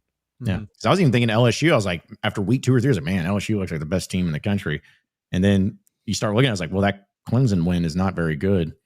And then the Florida win is okay, but still only 10 points. And then they lose to Ole Miss. Like, what's their best win? Clemson? Is that really good? There's just, you can play this game all day long, but point is, like, based on that, I'm not saying that Arkansas and Tennessee, suddenly Arkansas is going to beat Tennessee, but it's just saying it's crazy. It's crazy, crazy stuff that's going on here as well. So also appreciate Finch says, I love you guys and thanks for working hard for us, but I love y'all more when we are talking basketball and baseball. LOL. I wonder why that is, Finch. It's almost like you're good in those sports. Well, listen, we appreciate you being a member. You're our guy, Finch. Can I rant for just one small second here? Because I saw a little bit of Finch early in the chat doing the thing of he's like, why are y'all talking football? Why are you talking football? Talk basketball. And I saw Cats by 90 came in there. Listen, I'm the biggest football hater of all. Like, if it were up to me, we'd be talking about the scrimmages from this past weekend right now. But like, it always bugs me when people be like, why are y'all talking about this? It's like, well, it's that season. Like, if you want us to talk about basketball, ask an interesting basketball question. We will gladly answer it. If you want us to talk baseball, we will gladly answer your interesting baseball question. I don't like when people just do like, oh, why are y'all talking about this? All right, then ask us a question about whatever you want to talk about. We will gladly do it. But it's like October 7th and they have a big game, first game under Bobby. Like, why would we not be talking about football at least a little bit right now? Yeah, we talk about whatever the people want to talk about, and overwhelmingly, it's football right now. It's football, so which is fine. It's okay to say that. Mm-hmm. I have something to say about basketball real quick. I was going to throw it to you. I figured you saw the same thing I did, but yeah. Kentucky at Arkansas, Bud Walton Arena, January 31st, 5:30 Central Time on ESPN. I'll take it. There you go. That's a good little slot right there. Mm-hmm. Yeah. You know what? That's for all you people out there. There should be a tailgate. You start tailgate. Be a tailgate for that game. Start camping now. Yeah, start camping out now and get that tailgate going. That would be great. So yeah, good deal. Yeah, I saw that they had the broadcast schedule. Yeah. So let's see. We'll go through. I'll go through the cool games real quick. The opener, SEC opener against Tennessee at home on January 3rd. That's going to be a 2:00 tip on ESPN2. What about these other Saturday games that they have at Bud? Dang, they're on the road for a minute on Saturdays. LSU at Arkansas, nobody cares. That's a 7:30 tip on a Saturday. Let's see, we got that one. Good grief, dude. Do they not play at home on any Saturdays? What am I missing here? Yeah, see the LSU game, Kentucky game, and yeah, that's pretty much it. Yeah, because Auburn's on the road on Saturday, January 10th. They're at Georgia Saturday, January 17th. Yeah, the 24th is the LSU game. 31st is Kentucky there. And then so you got the Sunday, February 1st game. That's wild. Alabama at Florida. And then, yeah, February 7th. Oh, the never mind. The email cuts off on the thing on February 7th. I was like, I know they got more Saturday home games than that. Saturday, 7:30, Auburn. Yeah. ESPN or ESPN2. Saturday, Missouri, ESPN or ESPN2, 3 or 3:30. Terrible time. Yeah. Let's see. And then I guess that's the last. Missouri's the last one. Saturday one. Yeah. Also, how about Arkansas and Texas being the only game on Wednesday, March 4th? Yeah. Interesting. Thought that was fascinating. So yeah, there you go. So plan your trips accordingly for the times of all of that. All Eastern time too. That's gonna throw me off as places in this email as well. So yeah, I'm all for it. I'm all for it. So the only 11 a.m. game they have on a Saturday is that one at Missouri to end the season, essentially. So and I'm okay with that. I get that over with, get back home. Yeah, I'm always okay with that. Oh, and I guess also Mississippi State on the road. They don't have any home games at 11 a.m. There is actually nothing worse than playing a pre-noon tip-off in Starkville, Mississippi. Yeah, that's tough. Yeah, that's got come out flat and get beat written all over it. Yeah, I remember one time. You want to know a fun fact? There was one time Arkansas played a game exactly like that, Curtis. And I want to say it was one of Mike Anderson's last teams, but I remember I had baseball practice, so I couldn't watch it. And I snuck to the locker and stole my phone. I got my phone so I could check the score. And it was 57-52. And I was like, okay, that's about what I thought. About what I thought a Starkville game at 11 a.m. would be. Yeah. Well, and I was also, I guess I know you mentioned it, but yeah, the LSU Arkansas game at Bud Walton's the only late game on a Saturday, I guess, for the year. That's 7:30. But I'm good without those, to be honest with you. I'm not going to complain about them if they happen. If it's a big game, I kind of like it. But I'm not going to complain about there not being 9 p.m. games or whatever. No, I made a mistake. Also, I guess the Auburn game too at home is at 7:30. So see, that's a good one. That's a game that's a game I'm cool. When they're playing LSU, I don't want to have to sit around till 8 p.m. to watch that. Yeah. I'm glad they gave the Auburn home game a Saturday game. I felt like it was always on Tuesday forever. Yeah. Every single time. And that's cool. Yeah, South Carolina on a Wednesday night at 8 p.m. at home. That one's going to be a little bit of a drag, but yeah, I'll take those drag games as long as you get the good Saturday games at good times. I'll if it's sacrificing an 8 p.m. Wednesday night game against South Carolina means that you get a game against Kentucky or something like that at a good time on Saturday, then I'm fine with it. I'm totally fine with it. So, all right, well, good deal. Good deal. Cool, man. Yeah, we got the times getting closer to it all going down. We'll get to our heavy hitters in a bit, but a few more chats as well that we want to bring up. Paddlefish just says, appreciate super chat. Goes, Cats by 90 said he's waiting for Curtis to cover Kentucky. That is hilarious. Because it implies that Curtis is just looking for an opportunity to move to Lexington and start covering Kentucky. I'm not sure. And listen, I sip the Razorback Kool-Aid. I don't think I could ever sip it as hard as BBN does for Kentucky, man. Dude.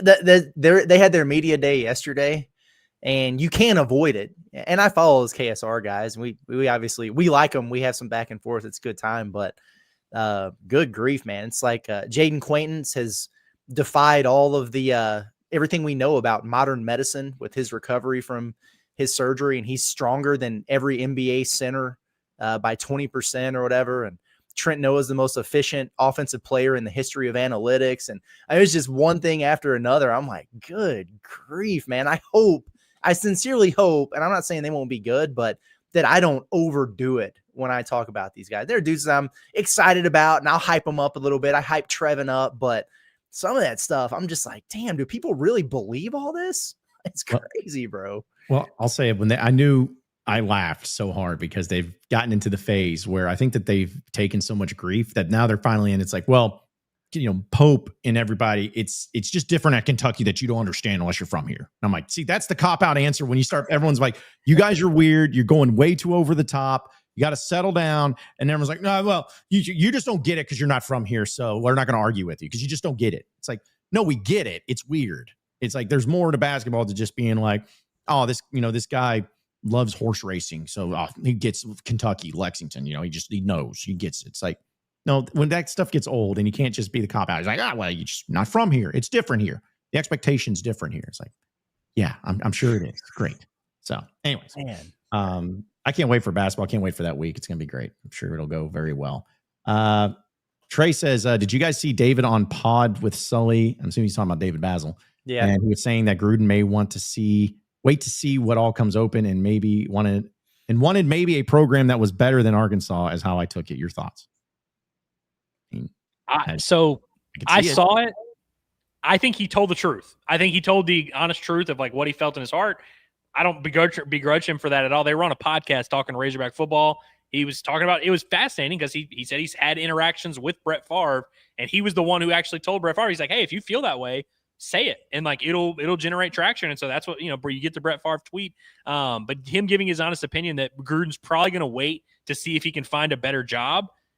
I buy that as a real thing, but I'm kind of with you, Trey, in that I didn't love him saying it, if I'm being honest with you. Not that I don't have like a huge problem with it, but it does kind of further and solidify this narrative that Arkansas is not a job that people should want, which again is a true statement. And, I'm not saying it's not a, thing that isn't true. It just sucks to see people so close to the university saying that, because then it's like, of course, people are going to continue to view it that way. You think John Gruden, if he sees that clip, is going to be like, oh yeah, even the guy who hosted me at the Touchdown Club, even he kind of realizes the Florida job's a better job. You know what I mean? Yeah. Well, and also I'll add to that too, where the better job, I don't think it can't be so simplistic of saying, I'm interested in Arkansas, but as soon as that Florida job opens up, no details, I want to go there. I think it's also about waiting and seeing like, all right, who's going to fund me the best? Who's going to set me up for success? Who's going to give me the most money? And I think that's going to play the biggest part in all of it, other than simply be like, well, Florida's got more history and tradition, and I love Tim Tebow. It's like, no, it's going to be who's going to give me the most money. And if Arkansas can be, I don't know why we would believe it, but if they can and do more than Florida, then I think Gruden would absolutely rather take the Arkansas job than the Florida job. But unless that's the case, it makes sense. It's just, you got to look at it in that reality. I hope people also understand that was not my way of saying that we should be going all in on John Gruden. I was literally just talking about the comments of what job is better and stuff like that. Not a hey, let's hire Gruden argument. That's not even the conversation we're having. And hell, if we don't even know how seriously Arkansas would consider John Gruden, do we really think that Florida would? You know what I mean? Yeah. Like he might want to hold out for something different, but we're not even sure if he could get the Arkansas job right now, much less a better job than Arkansas, or perceived better job than Arkansas. The best thing right now going on in college athletics and college football especially is bringing boys home. Bring Urban Meyer back to Florida. I mean, West Virginia did it with Rich Rod. Arkansas is doing it with Petrino. Urban Meyer, make him go back home to Florida. I'm sure, because that'll be a call. That if Billy Napier doesn't last, there's going to be some fans. They're going to say, make the call. Just make the call. It's going to happen. So, it's just funny how I love coaching searches, but it also is going to be the death of me, I think. Let's go ahead and get into who your heavy hitters are, and our heavy hitters are presented by HD Roofing and Construction, because we know that roofs are very important to have when it comes to our home. We do not want to have any damage done to our roofs. We don't have to have leaky roofs. There could be a lot of problems that it could cause, not only for us as human beings, but also for all of our possessions. Well, don't wait any longer. Make sure your roof is good to go before the storms hit with HD Roofing. They're going to give you that peace of mind with a free inspection. And all you have to do is you have to call them. 501-428-0429. That's 501-428-0429. You can also check them out on hdarkansas.com. Visit their website there, because when you choose them, you can rely on that professionalism, top quality materials, and expert installation for all of your roofing needs. So do it today with our friends over at HD Roofing and Construction for our heavy hitter segment here on Inside Arkansas. So, all right, I'll go ahead and kick us off with our my heavy hitter, which again, folks, will have more of your chats as the show goes on as well. But I can't show the clip because we get in trouble. Trevor Lawrence last night is my heavy hitter for that play that ended up winning the game for the Jaguars. For those of you who don't know, they were on the goal line. They got a pass interference call. They're 1 yard out and they need the touchdown. And he takes a snap under center and he falls down on the ground on his butt. Embarrassing. He gets back up, has to know with all the kind of struggle, get back up, take off running, break a tackle, break the plane of the end zone, get a touchdown, ends up being the win. Now, the reason he's my heavy hitter is because, that's an embarrassing play, and man, that would have been awful. But I feel like a lot of quarterbacks in that situation would have just stayed down. Just been like, no, I don't want to risk fumbling it, or I don't want to risk doing anything. They stay down. He didn't. He fell back. It's embarrassing. It's just confusing. He's lost 5, 6, 7 yards. Dude gets back up on his own, takes off running, and wills his way into the end zone for a touchdown.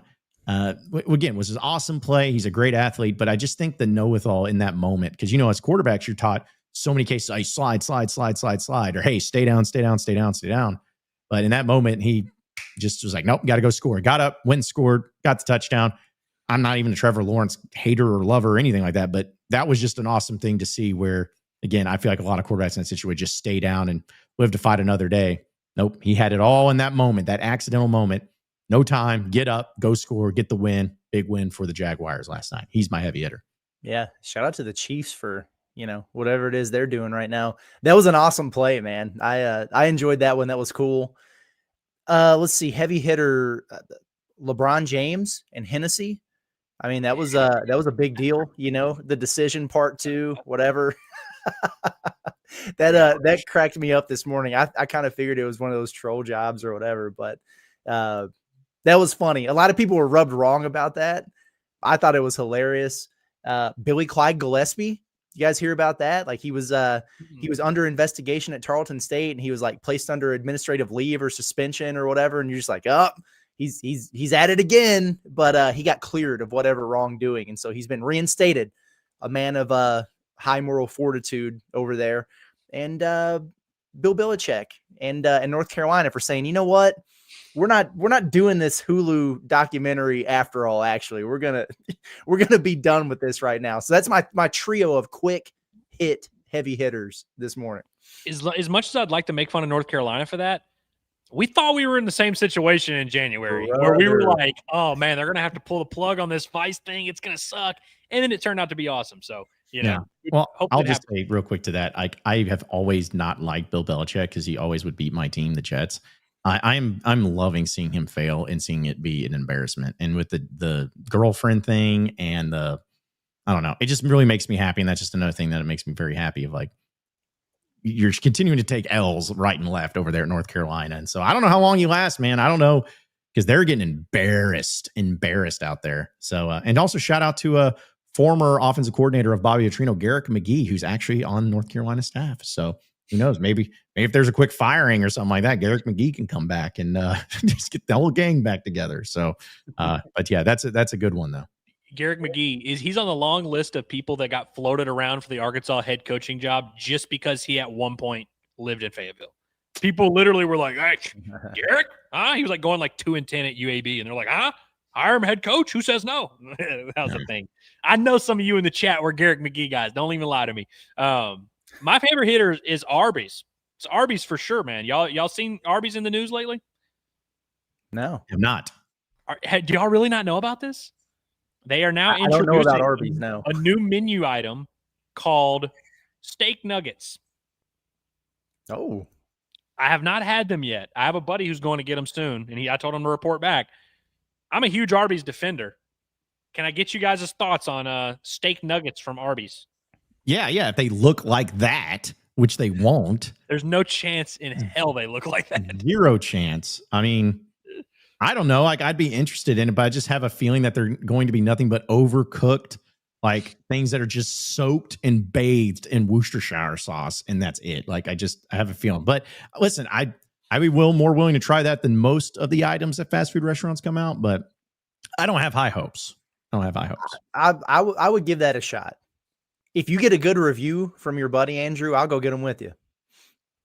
I listen, if I get it even halfway decent that they're edible, I'll go check them out. I bring this up mostly sarcastically, but like, I actually am like a huge Arby's defender. Like, I think Arby's is like the Nickelback of fast food, where it became popular along the way to like be like, oh, Arby's sucks. Oh yeah, it sucks. It's like, so you haven't ever just turned on your radio? Never made it as a wise man. Couldn't cut it. You know, sometimes you just are in the right mood and it catches you and it's fine. It's like, you don't have to, it's not a 5-star cuisine, but solid fast food. That's what Nickelback is, and that's what Arby's is. And I think people fake their disdain for Arby's. Now, all that being said, these nuggets might suck. Fun fact, Andrew Ellis once bought me a beef and cheddar before we started our road trip to Ole Miss for a football game. I completely forgot about that. I'll never forget, man. Well, I appreciate that. I'll say, like, Arby's is probably the fast food restaurant I like. It's been the longest since I've been to, but no, it's always solid. The curly fries are always good. Only thing about it though was the beef and cheddar. I did not like how it had the onion bun. Just give me a regular bun, you know? Like they had I never understood that, but either way, it was like Popeyes. Remember the chicken sandwich when it just took the world by storm and then it came out? I was like, I haven't been to Popeyes in forever. And then when that happened, I'm like, well, gosh, I got to go and try it now. You know, it would be the same thing with any steak bites. Like, if these things take off to where they're the best thing ever, it's like, all right, well, I mean, I'll go try it. But speaking of In-N-Out, or speaking of fast food, I think In-N-Out is become that, where like it became a thing a while ago where people were like, In-N-Out is the greatest thing ever. And then it became a cult, like, oh, got to go to In-N-Out. And now it has flipped the other way where people are like, oh, In-N-Out sucks. And I'm like, no, it doesn't suck, but it's also not this legendary mind-changing thing. Like, it's just a solid fast food burger joint. But again, we as humans, we take very normal things and turn them into polarizing things for no reason at all. Well, it's like same thing when they built that first Whataburger here in Fayetteville, man. And just everyone was losing their minds. Traffic was backed up. And because fun fact, like I had my dad had to rent a freezer truck to him to help keep enough food on time. It doesn't matter. But anyways, all of the corporate people were like, why is this happening? Like, even the people at Whataburger's like, this is weird. Like, why is everyone loving our restaurant so much? And now it's kind of like, okay, whatever. But you know, sometimes there are certain restaurants, like if they put an In-N-Out burger in Fayetteville or something, people would go nuts forever. The line would be out the wazoo, man. Yeah, because it's just more about like, oh yeah, it's like this. It means so much. But was you guys like with the chicken sandwich for Popeyes? Were you guys like understanding that was why of all the rage? Like, has there ever been an item, like a food item like that, where it's like you heard about and it was worth all the rage and it actually lived up to the hype? I thought that the spicy chicken sandwich at Popeyes was fire. I thought it was really good. I thought it was good. I loved it. I wouldn't about all the hype, but yeah, it should not have warranted this outrage, but I did think it was good. I'll be honest with you, and I love McDonald's. The McRib is also one of those things that we get all hyped up. Oh, McRib! Yeah, it's not great. It's just a piece of meat. You don't know what it is, and it's just like sauced beyond belief. It's like, okay. It's like, listen, I could probably find some like, you know, frozen chicken patty and covered in barbecue sauce, and it'd just be a McRib, even though it's at school lunch. They've given you a McRib before, like a similar type of meat. Were you guys Mexican pizza guys? You know, Taco Bell got rid of them, then brought them back. Was that a thing? That was never my order. I never was in the Mexican pizza thing, but I know a lot of people. Yeah, you know what? I used to get it semi-regularly when I was in college and stuff, but I hadn't for a long time. I'm trying to think if there's anything else in that genre that was. Oh, I mean, listen, Taco Bell's notorious for having items that everyone loves, but they just take them away. They really are. They're the worst at that. Yeah. Like they had a Nacho Grande thing that was just incredible. And that Nacho Grande. Yeah. They just took it away. I'm like, why? So good. It's like, because I remember I was mad about that when I tweeted. I was like, they do that, but they keep the Mexican pizza, and all of a sudden everyone's like, oh, the Mexican pizza is the greatest thing that they have ever invented. It's like, it's a tortilla with lettuce and cheese, and it's a taco but flat. That's all it is. Like, I don't understand it, but either way. Was it I think it was it Jakota that I saw this from, that Chili's is getting rid of the skillet queso? That's complete BS too. I cannot believe. Apparently the numbers check out and nobody was buying it, but dude, I love the skillet queso. I did not know that. That is awful. Like, I've gotten the skillet queso almost every time I've been to Chili's. Like, that's every single time I go, I get it. I'm pissed about that. That's brutal, man. It's just, we got to get back to what are they calling it? Like Dallas dip or something that they're trying to replace it with? I don't know. They're like, they're taking all their dips and combining it into like one thing where it's like, you can't get the white queso, you can't get the skillet queso, but you can get this Southwestern Ranch double thing. I don't know, man. We always, this is why, again, we can't have nice things. We just take away things that everyone loves. And then what makes this country great, and we try to make it into something it's not. It's just sad. It's sad, really. All right, let's go ahead and get to some of your chats here.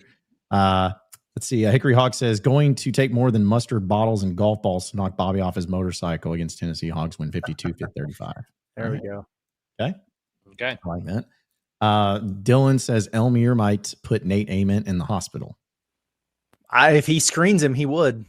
Like, That I would agree with. Yeah. Elmer's a big man. We've all seen him up close and in person now. If there's one thing we can say about Elmer Zaffich, he's a large big boy. Yeah. Cats by Night says, I'm all basketball boys, no football for me. The only reason I come here is because Curtis knows ball. Hell yeah. Also says, I do admit KSR boys don't know ball. Jack Pilgrim doesn't know a thing. I'm waiting for the day Curtis switches over and starts covering Kentucky. So you're gonna be waiting your whole life and mine, buddy. Yeah. You say that. I get the notice from Curtis putting his 2 weeks in because he gets to do his podcast from KS Bar every day. And it's like, oh, okay. Well, I can't compete with that. Compete with that. So. Although, might have something coming down the pipes here that you would be interested in. Cats by 90. If you like ball knowers. Yeah. So how's that for a teaser there? Cats by 90. There you go. SCT says, John becoming a head coach before becoming a credentialed journalist would be both incredible and par for the course. I don't want to be a credentialed journalist. I just want to be a credentialed. Like, it doesn't have to be a journalism thing. Just believe in me. Yeah. Just I know stuff. I know things. I report. Phil says, what did Andrew yell at 1 a.m. at CW? Okay, Andrew, I was doing the Walter Christmas lighting ad read for Pod at the Palace this morning. And I realized that I still had the one that was like, oh, we're doing this Halloween giveaway, the thing that we did at Alumni Hall. So I was like, oh, damn, I got to pivot real quick. And I was like, let me tell you why Walter Christmas lighting is awesome. And I told the story of Andrew Ellis texting me at 1 a.m. and it's like, I'm merely feet away from you. I'm sitting on my couch and he texted me that. And I was like, that's creepy. What's going on? But he was like in the neighborhood and he's like, hey, will I wake up the baby if I just drive by your house and scream something? I was like, well, the baby's not asleep, so go for it. And he texts me. He's like, hey, just listen closely, pay attention. And he legitimately screamed something out of the window. But then I was like, so what do you think about the lights? And he was like, dude, you're dominating the neighborhood right now. That's the biggest endorsement for Walter Christmas lighting right there. So it was good stuff. Funny times. Yeah, I yelled the F word. I mean, it was. I wasn't gonna out you like that, but yeah, no, it was that. I just thought it'd be funny, and I was in that neck of the woods, and so I was like, you know what, let me just stop by, check out the lights, which I'd kind of forgotten about until I got there, and I was like, oh, there's the lights, dominating the neighborhood, by the way. Yeah, it feels good, man. John, what would you do if you were just sitting on your couch randomly 1 o'clock in the morning and you got a text from Andrew Ellis that said, I am merely feet away from you as we speak? I'd probably be like, call the cops. Yeah, I was like, I'd either call the cops or think that he's being chased by the cops and he's hiding out, like to try to like avoid him, like Grand Theft Auto, waiting for his 5 stars to go down, like hiding out there. I don't know. I will say though, let's see, that's what I love about Ellis. Ellis has these just like random moments that I always think about randomly that'll make me laugh. Like when we were waking up and getting on the road, butt crack of dawn to go to the airport to get for basketball. And he just drives up pitch dark and he's got sunglasses on. And then he's like, why? I was consolidating because I was carrying a lot of stuff. I put those on like 2 minutes before, knowing I was going to have to carry a bunch of things. I was like, I don't want to carry my glasses. So let me just put them on. That was funny. You Yeah, I set don't- the tone for the trip, man. Yeah. Like just stuff like that. I'll think about randomly and start laughing because I'm like, just a vision of an image of Ellis doing that just makes me laugh. Let's see. SCT says Andrew said himself 2 weeks about UNLV might be the worst 4-0 team he's ever seen. They've had four one-score wins, and the only Power 4 win was UCLA before they fired everybody. So this was the pushing back against us saying that Dan Mullen is kind of a proven winner.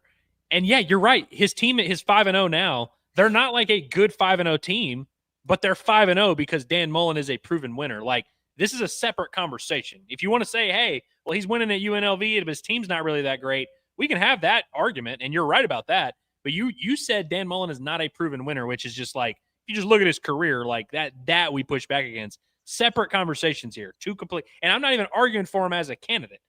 Part of why I cited that was because I was like, oh, I don't know if his work at UNLV is really necessarily means he should get the Arkansas job, but that is not me saying he's not a proven winner. Again, we're moving goalposts and arguing about something stupid. Are we really going to shame a guy for winning one-score games?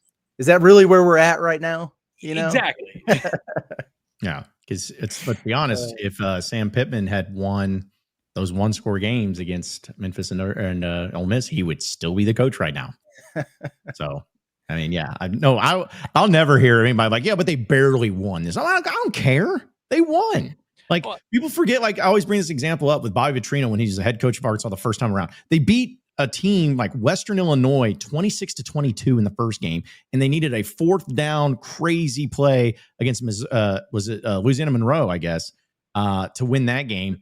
But nobody brings those things up. They're like, well, Bobby was doing this because it didn't matter because they won. They won. That's what matters. Well, it's like when we were arguing with Dan Wolken about the whole Bobby thing, and we basically were just like, hey, yeah, let's see how this plays out. And then he kind of made his argument, and then we make ours, and it's like, you could come back from that and be like, yeah, well, Bobby sucked at Louisville and he did that. And it's like, okay, that's whole separate kind of like, that's not the conversation we were having. We were having a conversation of, should they let the tenure of him be in the interim play out before they make a decision? That's very separate from saying, hey, this is the most qualified candidate. Like, Dan Mullen being a proven winner does not mean Arkansas should hire him. But we were just pushing back against the notion that he's not a proven winner because he's won everywhere he's gone. Exactly. Let's see. We got a baseball question here from Pooh Bear to Profit. It says, Andrew, who do you expect to be the dark horse pitcher for the Hogs this upcoming season? I would say Steele Eves, but at this point, I don't think Steele Eves is a dark horse. I think pretty much everyone is kind of on board that he's shoving. You know, he literally never gives up a run. Every time he pitches, never gives up a run. I would have to go Tate McGuire. And the reason I say dark horse is because I've been covering Tate McGuire for 3 years. You guys have hardly ever heard me. Have I ever spoken to you guys about Tate McGuire? I don't think so. Other than him catching Cal's first pitch when he got hired. He's been a guy that, like, not that I've been underwhelmed, but I just have never been like a leader of the Tate McGuire fan club. And going into his junior year here, I don't know if I had super high expectations. I would say Tate McGuire is doing this fall what Parker Coyle did last fall, where you kind of just could tell, oh, hey, he's starting to figure it out a little bit. He's mature. He's gotten some experience. The command's on a different level. He's clearly going to help. I think there's a chance Tate McGuire ends up getting that Sunday starter gig, which does not mean I think he's the third best pitcher on the team, but I think he throws enough strikes, has good enough command, could be a solid third starter, similar to Landon Beidelshees. I think it's going to be Will McIntyre. I like that. Yep. By the way, producer Cameron mentioned Will McIntyre when we were talking about normal guys that we've made polarizing for no reason at all. Will McIntyre is like leader of that fan club. Yes. The guy could throw in a bunch of strikeouts and everything. I'm like, oh, well, good. Dead clock's right twice a day. But he comes in and gives up one home run in a meaningless home run game. And it's like, just when are we going to get rid of this guy? It's like, good grief, shut up. Y'all suck. Let's see. Also, Dylan says, you guys better go buy Sam Pittman's newly listed house and stream from the inside of it. Dude, I'm assuming, I don't know. Hit up Gracie. And if she is the listing agent for Sam Pittman's house, at the very least, they could do an open house and we could stream a show from there. You know, that'd be sick. Cool. Yeah, so we'll have some hors d'oeuvres out and Inside Arkansas Live from Sam Pittman's old house. And if you're interested in buying it, come on down. I'd be all about it because it's a nice house. So it would be pretty cool. But I assume he's just gonna, not that it matters, but I assume he's just gonna hang out at his lake house, and they're gonna be this permanent residence. It's just there. I'd imagine so. Yeah, that's what I do, man. Dude, not a bad spot. Yeah. I would get, and well, he's deleting all of his social media. Like, we may never hear from Sam Pittman again. Like, honestly, and I'm not saying that in like a mean way or making fun way. I was like, he's just, may go off the radar, at least for a while. And I wouldn't blame him. Just sit there on the lake, man, and chill out and, get your buyout money and, just have some cold beers every day. Looking at your boat. I do the same thing, man. I envy that, man. You think at some point he'll do like a tell-all from his lake house? If he did, who would he do it with? Dadgum well who he would do it with. Come on now. Who he would do it with. They got the one that they always do it with because it's safe. So, but you the bitch. Yeah. Who you're thinking of? Yeah. Okay. It's the show of record. But yeah, I wonder if he'll ever say anything because my buddy Devin, you guys know Devin, he rips still to this day Chad Morris for never thanking the fans after getting fired. I don't know why. And so he's already getting fired up about like if Pittman doesn't say anything and thanking the fans or anything, I'm going to get mad. It's like, I do not care. But I mean, yeah, I was going to say, is it like, I mean, I get it to an extent, but like, if it doesn't happen in the first week, it probably ain't going to happen. You know what I mean? So it's like, if you're like still waiting on Chad Morris. Well, he didn't give a shout out to the baseball team until, SEC Media Day. So maybe he's just a couple months, and he's a couple months in there. But he doesn't have it. He's never going to have another scheduled press conference. So I really don't think it's happening. That's true. About once a week, I think about Andrew's daily tweets requesting Sam Pittman publicly acknowledge the baseball teams running the College World Series and all the comments. Yeah, people were so mad about that. I'm like, bro, John Calipari took a freaking private jet to Omaha. I think Sam can fire off a tweet. Like, let's just call it that. Yeah. That's another thing about us. Always will make me laugh is I have his tweet notifications turned on. So when I see it, sometimes I'm like, dadgummit, Andrew, like just like the stuff you retweet or this stuff. Just like, come on. Like, not that it's like bad, but I'm just like, I know, like just knowing Andrew, knowing the intent, it's just always. I retweet the same thing every Saturday. I have a weekly retweet schedule. Oh man. All right. Well, guys, any final thoughts before we roll out of here for the day? Oh man. Another good show. Appreciate everybody for tapping in. Watch the Pod at the Palace again in the morning. We didn't talk recruiting yesterday. We'll talk recruiting tomorrow a lot. John Calipari is going back to his old ways. I'll let you guys decide if that's a good thing or not. Yeah, we reached the time of year where there's just so much to talk about. Every single time we're in the show, I'm like, dang, we low-key could like keep riffing for a while, but got to keep some meat on the bone for our insiders. So looking forward to seeing y'all tomorrow. Bombastic, Pod of the Palace, Inside Arkansas Live, all the above. We got you. Yep. Everything going on right here. Because, we'll have pregame show action. We'll give you guys some updates on maybe some things we're doing this weekend, too, that could be potentially happening, too. So be on the lookout for that. And that's why you always need to subscribe to us right here at Inside Arkansas on our YouTube page. Check out all of our audio podcasts, wherever podcasts are found, whether it's Inside Arkansas Live, Pod at the Palace, the Bombastic Podcast, Inside Arkansas Recruiting Podcast with Dudley Dawson, as well as our Inside Arkansas Football Podcast. And you can follow us on social media at Inside Arkansas. And don't forget, if you haven't voted yet, vote on that Inside Arkansas official Coach Van fan vote thing for Razorback next head coach, because it's going to be extremely accurate and it's a great way to get the pulse of the fan base. You can do that at InsideArkansas.com. Well, that'll do it for us. For Andrew Ellis, as well as Curtis Wilkerson and intern Cameron, I am John Neighbor. Same sports show, same sports channel tomorrow at noon. Have a great rest of your day, everybody. We'll see you then.